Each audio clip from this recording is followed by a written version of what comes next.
It's alive! It's alive! All right, before putting on the final coat of gel coat, I just had to ferret out that last repair on the stern with thickened gel coat. I used the roll and tip method to apply gel coat. Worked okay, wasn't super smooth for me. I put 2 coats of straight gel coat on and then 2 coats that were 50-50 with the Duratec to make sure it all hardened up nicely. I also put gel coat on those areas I'd put fiberglass on that the rudder yoke had dinged up.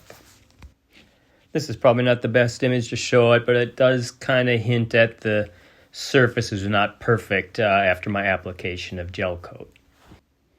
I used a powdered guide coat between each grit of sanding. I started with 180 in the random orbital sander to get the biggest bumps off. Then I moved to 400 to get almost all the bumps off. And then from there on, I moved to wet sanding. So for the wet sanding, I just did 2 grits. I went 600 and then I went to 1,000. And then I finished up with the 3M Perfected 3 rubbing compound. I could have eked out more shine, I'm sure, if I went to higher grits, but, you know, I'm pretty clumsy. I'm just going to ding it up anyway, so I didn't see any point to that. All right, we're finally all done, and I will give you the quick overview, starting up here at the bow. You can see we have this weird smooth-looking seam, very different from how Epics usually look. As you can see on this side, we still have Epic V9 and the beaded seam. This side's kind of a Frankenski sort of look, I guess you'd call it, kind of strange. If you can see maybe a little bit that the gel coat that I put on is a little bit yellowed compared to the original. I don't know, I think that maybe is the Duratec. You can probably see that in video. I can see it on the screen here. I don't know, I find that to be minor detail relatively, so don't worry about that. Here's the big repair where I put the hatch in. If you look down, it's shiny enough, I think. Just a little off-colored. It's actually stronger than the other side, so this side doesn't give at all. Whereas this side, if I push hard on it, there's a small give, so I think at least that section is stronger than the original. Moving down, I had you know, the crack here and some fine cracks going along there. Hopefully I didn't create any extra chines there with the carbon and gel coat I put on there. Then moving to the rear of the cockpit, there's carbon there, down here, and the seam repair goes to about here on that side.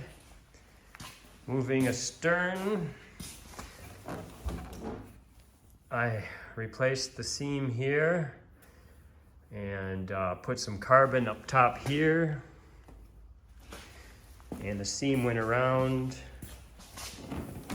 to about here. You can see I sanded through a little bit there. I'll have to dab a little gel coat on there, but other than that, I think it looks okay. And then there's the damage on this side. Again, you can just make out, it's smooth, but you can see where kind of the repair area is there, where I put carbon over this seam and then down to here. And then there's a couple cracks down here that got fixed with some carbon.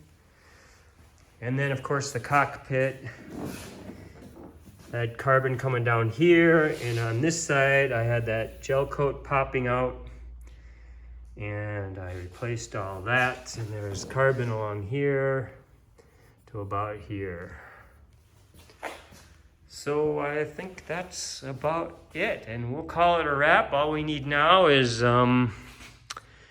a test paddle and see if she floats.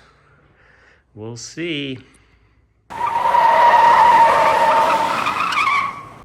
Oh, a quick addendum I can't forget to mention. I'm sure you're all curious as to what the change in weight is after all the repairs, and I will tell you that it was about 1 pound.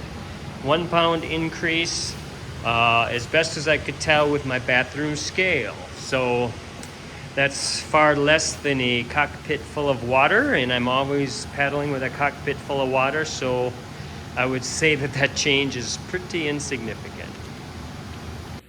He would have an enormous Schwanzstücke.